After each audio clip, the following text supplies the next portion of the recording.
You know, if you take a truck, like a big mining truck, you know, its design is the truck, and it's got big wheels, and it's got a bin, and it's got everything. But it never comes to the fullness of its destiny, of its purpose, just being a truck on the sales floor. It has to move. It has to be loaded up. It has to get its wheels dirty, and it has to go and dig and deliver in the mine. That's its purpose. It's the fulfillment of its purpose. So we've been designed for God's intimacy, right? We've been designed. We've been created for Him. We feel Him. We receive Him. We know Him. We dwell with Him. But that's only half the coin. We have to go and bring the glory. We have to go and be the fruit. We have to be that thing that delivers His kingdom, you know, as on earth as it is in heaven. I mean, we know all of that, but what does it look like? How does it happen? If you guys can put I'm going to run us through 2 or 3 verses. How does that look like? You know, what does it mean for us? And I call it the interconnected kingdom manifestation journey, right? 5 very simple elements. The first 2, that's really His command, isn't it? I mean, outside of the commission, Jesus said on 2 different occasions, abide in me. You don't abide in me, you can't do much. Secondly, He said, those that love me obey my commands. We got to abide and we got to obey. And what does it look like? What happens when we do those 2? So we're going to quickly talk through. We're going to talk through this. The Father receives glory through the works done by the followers of Jesus. Do you know that? You were created to bring glory to God through pushing back darkness, through breaking the chains of the enemy in lives, through opening eyes. It's a direct feedback into God's glory. Guys, if we don't do it, who's going to do it? If not now, when? If not us, who? It's as simple as that. And what activates, you know, what gets us into that place? Jesus says, if you don't believe me and all my words and everything that I've said to you, at least just believe the works. Guys, there's people out there that's never going to believe our story. It's not a tell me business, it's a show me business. And we have to be those people that can represent the kingdom in its reality. Not just have the story. Listen, I've got great stories, but the proof's in the pudding. Give us and show us the reality. Jesus said, if you don't believe me, at least believe the works. It's a line in the sand. It's once this thing is drawn, you are forced into a decision. People out there are forced into a decision. You cannot not recognize what just happened. Paul Revival, we had 2 deaf ears here. We were sitting in so Paul's very sorted out in terms of the administration. They're really cool. And we met with sort of like the chief of the fire brigade. We met with the chief of traffic. We met with the chief of buildings, and all of these guys in a room, pre and post meeting. And when Deb and myself went there for the debrief, I could literally feel holiness in the room. I could feel an awe of these guys going, you know, what happened? The feedback we're getting from the community is, something happened. There was a shift in the atmosphere in Paul. That I mean, half of them is probably non-believers. They could feel it. They could sense it. My iPad keeps dying. Don't die on me.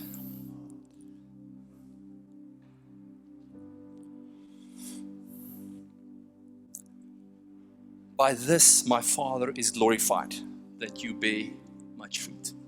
We were appointed to bear fruit. So he says, if you love me, you'll keep my commands. This is very interesting. I always think I'm like this, right and wrong guy. But I think Jesus is meaning something different here. He's bringing it from the end back forward. You see, people that live his commands, they are friends. It's not because you obey. It's people that are obeying. It's the fruit of a lifestyle of intimacy with Christ, is obedience. It's the manifestation. He says, when you see these guys doing stuff, you can know that they are the ones that love me. At the wedding feast, there's a very cool little sentence where Jesus' mom tells the servants, do whatever he tells you. Do whatever he tells you. It's as simple as that. I can remember I was at varsity in Tux, and I was super radical back then, and luckily there was a guy like Bill that reeled me in and said, you got to relax a bit, bro. You're going to, And but the first time when at varsity, with the seniors and Rez and everything, I said, listen, I'm here for God, I'm here for my girlfriend, I'm here to study. That's it. I'm not gonna do anything you ask me. I'm not gonna sat, I'm not gonna go out, I'm not gonna jawl. It's not what I do. And they, believe it or not, they just left me alone. And in that journey, I'd remember I'd walk and the Holy Spirit would tell me on campus, now all the people and and there's a paper lying, and the Holy Spirit would say, pick up the paper. And I'm like, oh, you can't be serious. Pick up the paper. I'd walk past you like, I told you pick up the paper. So I would walk back, I pick up the paper. But today in my life, that's the very thing that keeps me in that voice of obedience. We went through a very, very significant thing in our business last year. And there was one thing was obedience. Obedience to His word. Obedience to the very present do and don't, yes or no. I'm an action guy, so I want to do stuff and break stuff and get attorneys and fight and the Holy Spirit said, you don't do it that way. That's your way. You want to do that way? Do it. You're going to carry the fruit of that thing. You do it my way. You sit here. Literally, we have a sanctuary in our office, so I sit on a chair and I'd sit there and I'd be like, God, this is very ineffective, super inefficient. How are we going to get stuff done? And literally, I sat on that chair through 3 months or 4 months of hell, and everything worked. Everything aligned. Everything happened the way it was supposed to. And I look back and I was like, listen, He really does tangible things. He really moves situations. He really provides in things that you think you need to go and do. Miraculously, that thing happens. In the physical, in the tangible. And I don't want to say, and I want a bit of an obligation on you. You need to get your ass moving, guys. We're the last generation in the kingdom. I'm serious about this. But I don't want to make it a works thing, because remember, God is sovereign in the sense of, even in my worst times of not being intimate, not being obedient, frankly being a bit of a rebel and losing my head, He would still do amazing things. He'd still manifest His kingdom. But that's not design, that's sovereign grace, and that's Him touching other people, and that's Him, releasing a gift. It's not design. Design is Jesus going intimacy with the Father, close enough to hear His voice, and I'm going to get to that now, close enough to hear that voice and to act upon it. You see, we have to step out and act upon it. And when He releases, when it's that word that He gives through obedience in your spirit, in revelation, that thing carries the very seed for the manifestation. Right? The sower sows the seed at 360, 100-fold. The seed's got the oak tree in it, in Bill Johnson's words. And the fact that He gives it carries the substance to manifest it. And guys, the ultimate, in my opinion, the ultimate thing of the enemy out there, and I'm not an enemy guy, he's dead and dying, but he did create this place in a sense of society and structures and systems and finance and all of that stuff. And there's one purpose. Tell you, it's to keep us busy. He is keeping us busy. Chris Vallotton's book, School of the Prophetic, the very first thing, he says, you gotta slow down. You gotta stop. You gotta get yourself into a place where you can listen, where you can receive from Him the word in the now, in the today of what He wants to do. Intimacy is the key to bearing fruit. Jesus said, abide in me. Abide in me. That is a very proactive, very doing word. It's not a sit and do nothing word. It's not I close my door and I hang around, and it's a focused, purposed pursuit of the King. It's realigning our hunger and our eyes and our heart with Him every single day. It can never get common. Dit kan nooit boring raak nie. I just had for the first time really, I saw like colors and flashes and lightnings and all kinds of glimpses and stuff. And it's just mind blowing. When at our worship at Grace Night, I had a Moses experience with a God. It was the most unbelievable thing ever. My life in the last 3 weeks since has literally almost been on a different, where I was standing almost like in a desert. It felt like I was on a sea, and I saw the heavens, but cloudy, and I could literally sense and feel the raw power of God, right? Flashes, lightnings, thunderings, voices, and it was like, it was shaking the entire earth. And in perspective, I was this little speck standing there, and in awe and in wonder, I could experience that in my soul, in my spirit, man. Mind-blowing. Imagine you can close the door every day of your life, morning, noon, and night, and have that moment with Him. Have that experience with Him. Have Him align your sight. Things that are important to you, things that really matter. It's from that encounter that fruit manifests. It's in that place where He says, Johan, that relationship's not right, buddy, go fix it. It's in that place of intimacy where we are tender-hearted enough for His Spirit to come and say, this thing, you need to fix it. It's where we receive the courage to step out and pray for that person. It's where our motives are aligned, and we get hungry to deposit His kingdom. Where the jockey at the petrol station, there's an opportunity to release a word. Where the guys in your office, I'm compelled by my staff every single day, where God says, where I feel, He says, I got to bring these guys in. I got to be that person that exposes them to the reality of the kingdom. All fruitfulness flows from intimacy. For those that know me, that's my life's verse. It's both the fruit of doing and the fruit of being. I just want to clarify, that's not the fruit of the Spirit. You can be the most patient person in the world and not get to do anything. It's not simply patience. You have to have patience, absolutely. But it's the fruit, it's the manifest of doing stuff that releases His kingdom. So the blind see, the brokenhearted are healed up, situations are restored. Son and daughter, stuff in business. I've seen stuff in business. I'm in business every day. I tell you, miracle upon miracle in business. Guys, literally. We had a rough day on Thursday, so Ruben and myself and Kobus, we're in the office and we're struggling and we're battling. We need about R1 million in sales to pay salaries Friday. And it's a nail-biting day the whole day, So, God, what can I do? And we're doing everything we know we do. So there's just no sales. And 4:15, a guy from England phones me. And he buys a 1.2 million rand Patek. He says, go show the watch to my buddy. I drive to Cape Town, show it to his buddy. 15 minutes later, he makes the transfer. I'm like, it's unreal.